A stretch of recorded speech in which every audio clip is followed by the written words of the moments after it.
Hi there. Today's demonstration is of how to make a never-ending card. Now this is a rough mock-up.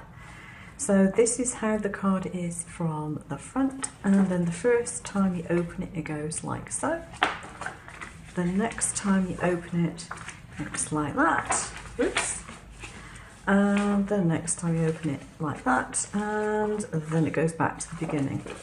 Now, some people find this really hard to get their heads around and make mistakes when it comes to putting pictures on and putting them the right way and so on.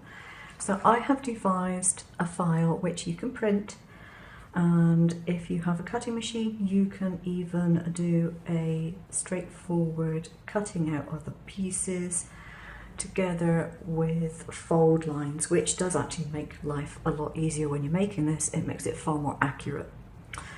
So this is the plan that I have come up with, and this one is the top layer and this one is the base. Now this has a vertical line, so that's one which you open up when you first open the card, and this one has a horizontal cut.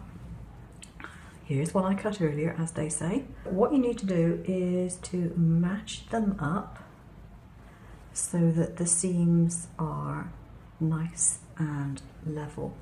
Now, if you find this extremely difficult to do, what I suggest do is pick them up both at the same time, turn them over, and match them up from the back, and put a small piece of easily removable tape on the back of it. That way you can pick it up, you can rotate it, and it's going to be in the position it should be. You can do the same thing for this one. Now, don't swap them over because you'll end up getting them in the wrong place. So pick them both up at the same time and then rotate them. There we are. So you can see we have the line through there and we have the horizontal one through there. Now the G's marked in each corner is for glue.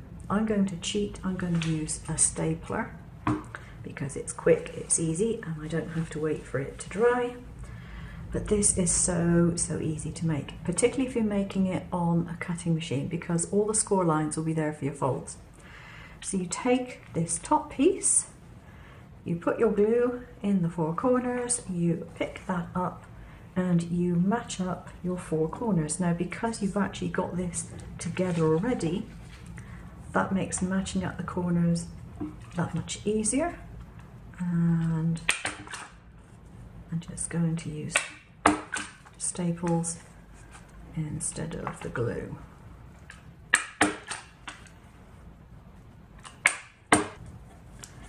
So let's see which way around we have it. Okay, so this is our first fold. And that will be like so, and you can see that I've got the arrows on here and they're all facing in the correct direction. Flip it over, whoops, you get the second, then you get the third one,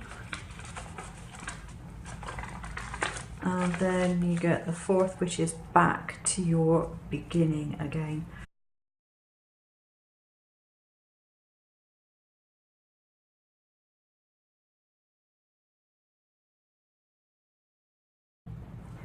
So I hope that makes it a lot clearer for you if you've had a problem with these never-ending cards before. 12 centimeters, so 12 by 12 creates that size, and I think this one was 20, yeah, 20 centimeters square, which is very large, but the 12 centimeters is a pretty good standard size, I think.